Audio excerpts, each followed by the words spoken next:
why it's coming out now is we wanted to wait, to get through all of the legal proceedings, the criminal trial, and it spans, it's, four parts, and it spans over 30 years of, pop culture, his life. So it took some time, to say the least, to put all of this together.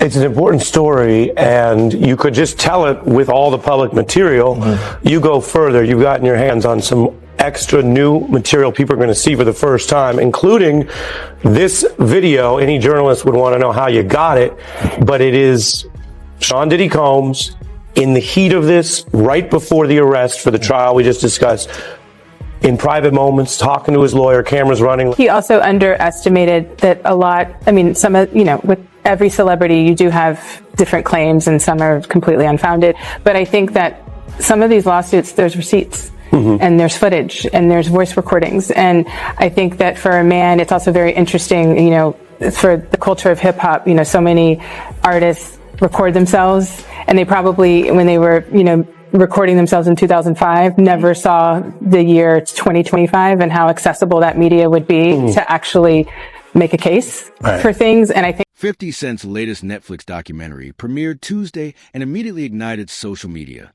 delivering a sharp and unflinching examination of Diddy's rise to power and his dramatic fall from grace. Packed with striking revelations, rare archival footage, and candid reflections from former insiders, the series moves at a relentless pace, pulling viewers into a high-stakes world once hidden from public view. One episode revisits the turbulent era surrounding the deaths of Biggie Smalls and Tupac Shakur, as former Bad Boy Records employees and artists share long-held suspicions and personal recollections. Voices like rapper Mark Curry, Craig Mack's former wife Roxanne Johnson, and Bad Boy co-founder Kurt Burrows reflect on a period defined by pressure, ambition, and internal power struggles during one of hip-hop's most volatile chapters. We've been hearing from Greg Kading, the detective that worked on Tupac and Biggie's case in this documentary. He is the investigator that did that proper agreement with Keefe D way back in 2008, where Keefe D alleged that Diddy tried to offer him $1 million to take out Tupac and Suge Knight. And Tupac's trial with Keefe D is coming up very soon in early 2026. And we know that Diddy's name has been dropped at least 200 times during these proceedings. And Puff created the atmosphere for both of those guys to lose their life. I honestly, when I look back on it, if he trusted Sean more, it would have been better. But he didn't trust him as much as the way Sean says they were best friends after he was dead. No, I didn't see that during the time we were working. The documentary wastes no time unleashing bombshell after bombshell, positioning itself as one of the most confrontational examinations of Diddy ever released. It states that he is currently being held at a federal facility in New Jersey on transportation-related charges, while also noting that a jury rejected several higher-level accusations, underscoring the legal complexity of the case. Public scrutiny intensified in late 2023 following a civil lawsuit filed by Diddy's former partner, triggering a wave of additional legal actions and nonstop headlines.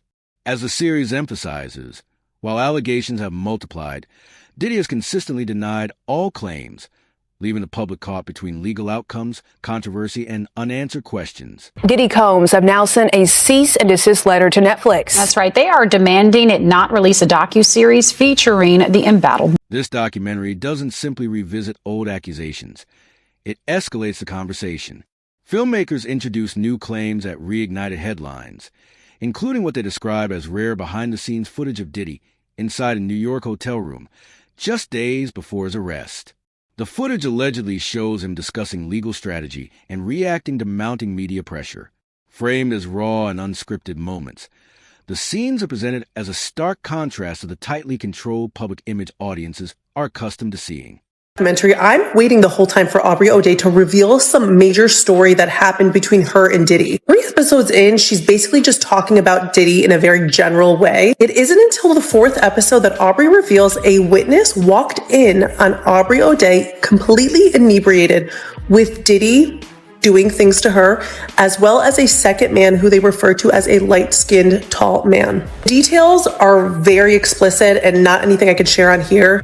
This witness revealed that it was 100% Aubrey O'Day. It was really uncertain in watching Aubrey's reaction and kind of resharing this story whether or not she fully recollected the situation. He says it couldn't have been her choice to become inebriated because that was never her issue. She never really drank a whole ton. The earlier parts of this series, Aubrey does reveal these emails, these series of emails that she got from Diddy. They were all in very sexual nature, in a very sexual tone. He's basically asking her to come over and do certain things with him. It's these very domineering emails where he's basically setting the tone that he's the boss. She says that she felt very uncomfortable about those emails, and 6 months later, she was fired. Such candid footage before formal charges is highly unusual, as conversations of this nature are typically shielded by strict confidentiality.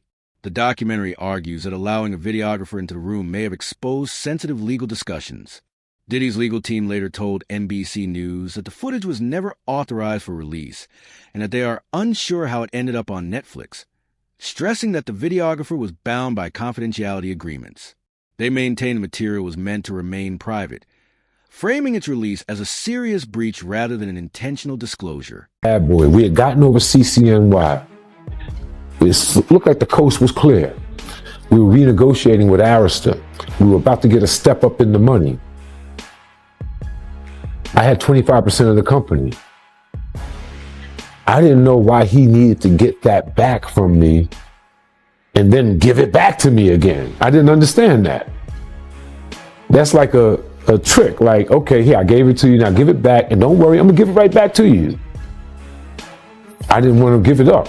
So he came into my office one day unexpected, him and Kenny Mysalis, they had it planned out. Kenny had the briefcase with all the stock certificates in it, and Diddy had the bat. Not like, I'm gonna beat the shit out of you with the bat, but he had the bat like, man, we got to do this. This has to happen. I didn't feel I was going to get beat down in that office, in all honesty. I got people that can jump out of the shadows in a minute. I wasn't threatened by him. What I was messed up over was the fact that I started this company with you from day zero, and now the one solid thing that you told me I had, you want to take that back and do a return to me on that at this critical time that we're renegotiating and getting a step up on the contract. When he told me it was about all of that renegotiating and that I should trust, I did, begrudgingly, angry, upset. It wasn't right. I did it. He got the stock back. I went on, tried to get over that, kept doing my job, doing what I had to do, delivering everything. And once again, I was caught up in the job. I forgot all about it. And next thing you know, we had the snafu. I was fired. And he just said, oh, okay, bye. And since he had never given me the stock back, he never said that he would pay me anything or give me anything. He just avoided me all these years. Not only did he avoid me all these years, running high and low, I went on and started working with Mary, who the three of us started out. The series deepens its impact by amplifying voices from Diddy's past, including former collaborators, artists, and close associates who offer insider perspectives on his influence and reach. Among them is making the band alum Aubrey O'Day, who shares her personal experiences, adding emotional depth to the narrative. Her account highlights the complex realities of working within the orbit of one of hip-hop's most powerful figures, reinforcing themes of ambition, control, and imbalance behind the scenes. With Pac's money, Pac wanted to leave, and it could be some other shit that was going on, but they still created an atmosphere for that. You understand that East Coast, West Coast bullshit. When Suge was trying to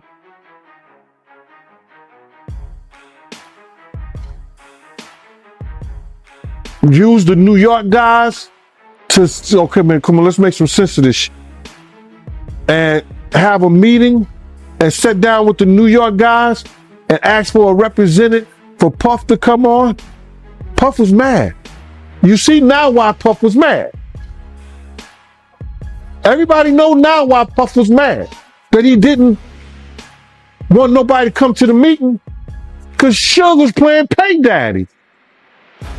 Suge was in there playing Play Daddy with Justin. It's crazy.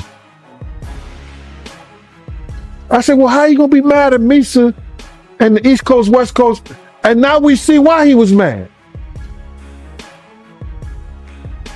We don't know if Suge sent Puff those pictures years ago. We don't know that.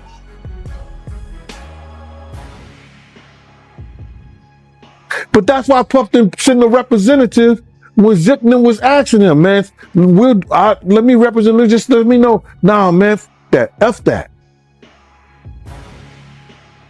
They trying to get a black distribution company, a publishing company, all that for hip hop artists and music. Puff and Jay-Z ain't gonna have shit to do with it. And look who get rewarded behind that. So, to answer your question, I think the atmosphere that they designed and made up led to what we know was the East Coast, West Coast war.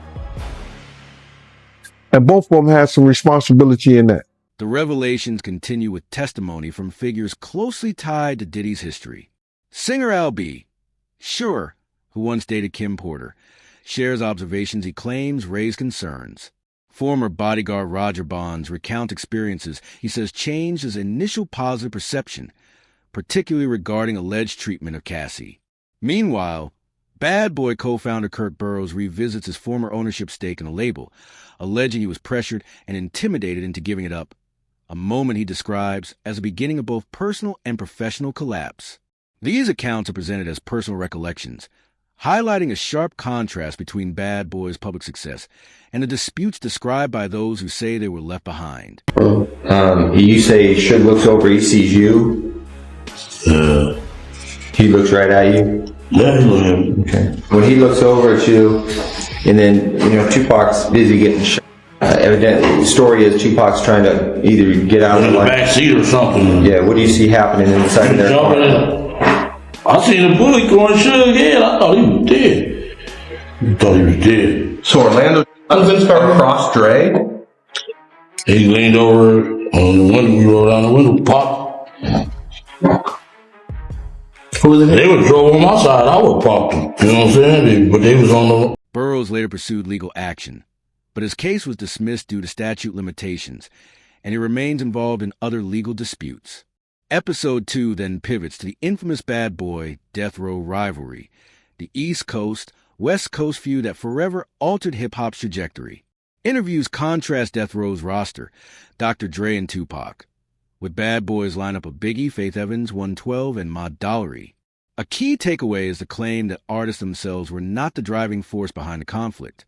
Instead, participants suggest powerful industry figures fueled and sustained the rivalry until it spiraled out of control, repeatedly naming Sean Combs as a central influence, echoing long-standing claims by Gene... I'm not going to go into details on that one. Keep it streets on me.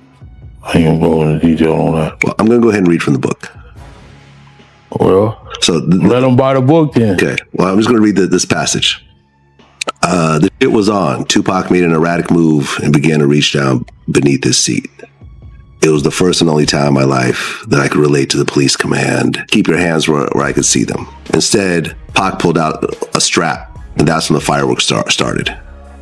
One of my guys from the backseat grabbed the Glock and started busting back. The first skinned Suge in the head, and I thought that motherfucker was dead.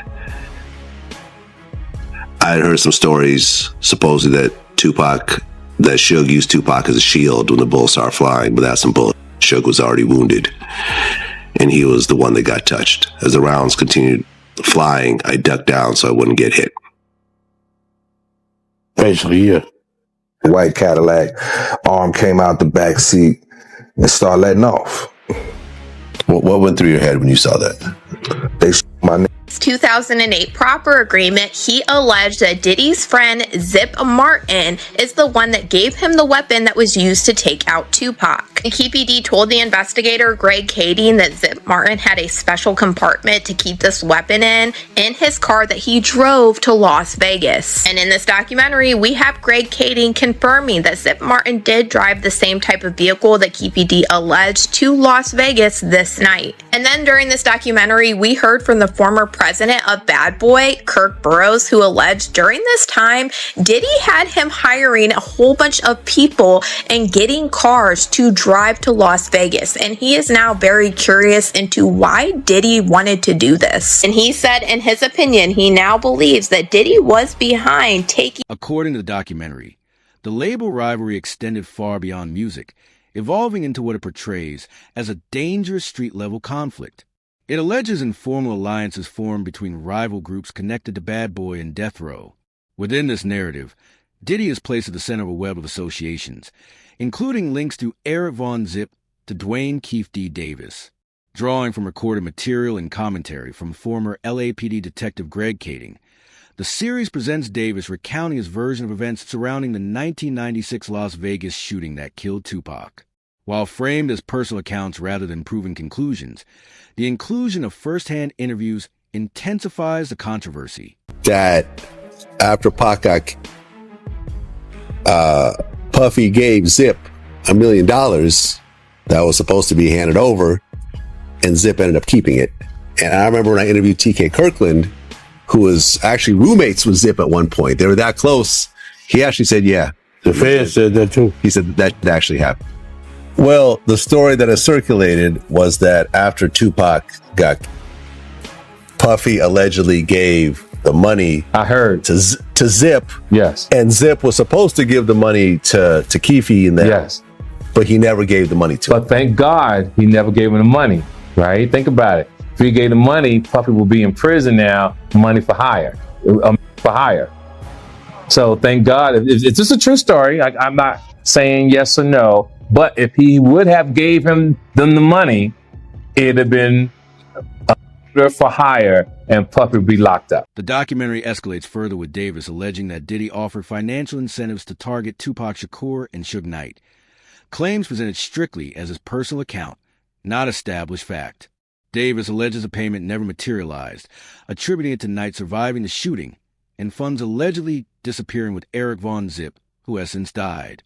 Framed as unverified statements, these claims add another unsettling layer to an already explosive narrative. Been speaking on the situation with Biggie, how he was the one in charge of planning this London media trip for Biggie that he was supposed to be on the night that he was actually unalived. Kirk Burroughs claims Diddy is the one that canceled this trip and Biggie did not want to go out to Los Angeles. And Kirk Burroughs feels like Diddy should be responsible for what happened to Biggie. What Kirk Burroughs alleged next is what's really chilling. He said something that we have heard alleged many times, and he said that Biggie was actually leaving Bad Boy Records shortly before he passed away. Kirk Burroughs alleged that Biggie already signed the paperwork to get out from underneath Bad Boy. Then Kirk Burroughs went on to allege that after Biggie passed away, Diddy came to him and told him to change the terms in the contract that Biggie signed. And he claimed that he was so calculated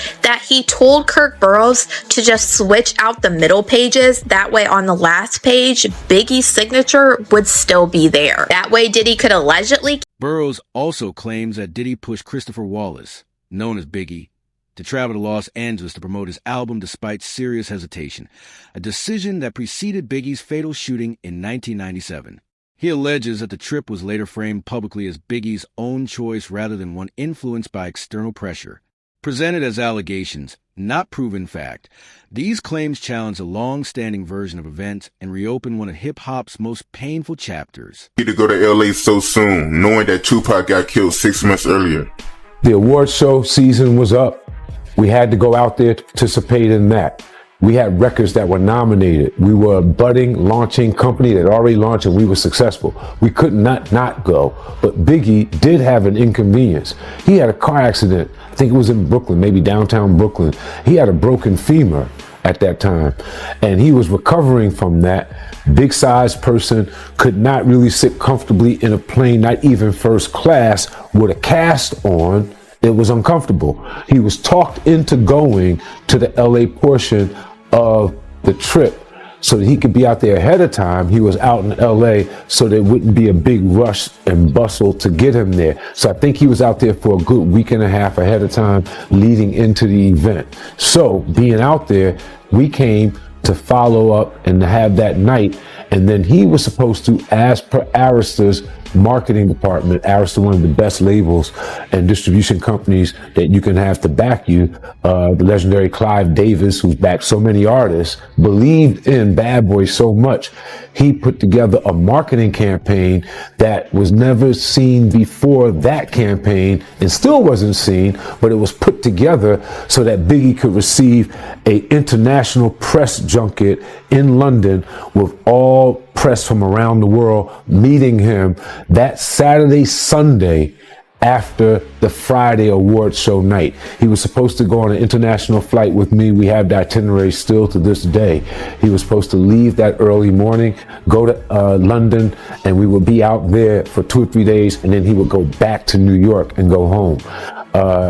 Diddy called Sean P. Diddy, whatever his name was during that time, called late Friday night, early Saturday morning, saying he's not going to London. Call Arista, cancel it. You go. You represent it. You go. He's not going. He wants to stay here in LA. Kirk then went on to explain that Diddy pulled the budget for Biggie's security on purpose, so he would be left undefended. You have a budget for everything that you do. The budget for Big in LA for the awards show ended that Friday night, Saturday morning, when a new budget started to get him from LA to London, where he would be taken care of with security, his friends, and everyone that he wanted to be with him in the style that he was accustomed to handle the press junket. When that didn't happen, that budget was never opened. The budget for LA ended, and there was a great need for security that Saturday night, and he was out without that security. The beef up. And we lost him. And in that decision,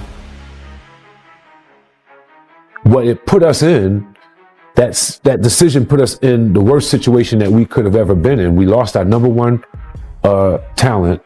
We're on a West Coast where we're surrounded by enemies who told us not to be here. We really shouldn't have been there, but we were. Now we have to get out of there. At that time, I brought most of the company with me. I had a lot of interns, young people. I had to account for them with their parents. We had to get them home.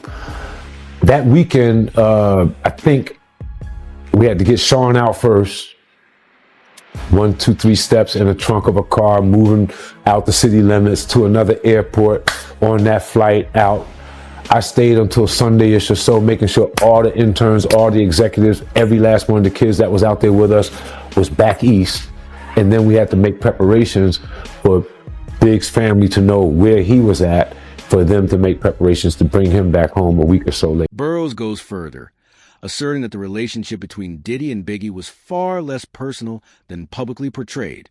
He claims they were not especially close and alleges that Biggie's safety was not treated as a priority, contradicting decades of narratives centered on loyalty and brotherhood.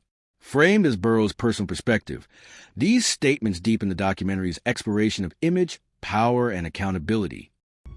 Oh, hi, Gene. How are you? All right, man. You know I ain't seen you since I came to your house and had that conversation with you. How you been? You all right?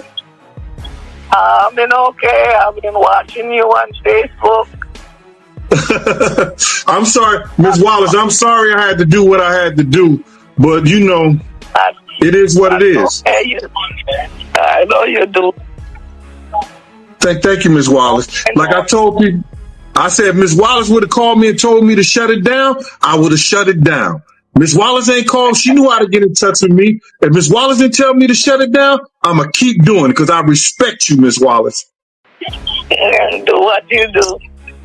First thing I said was, Miss Wallace, if you tell me to stop, leave Puff, stop, no, I didn't say leave Puff. If you tell me to stop doing what I'm doing, I will. She said, no, G, I watch you.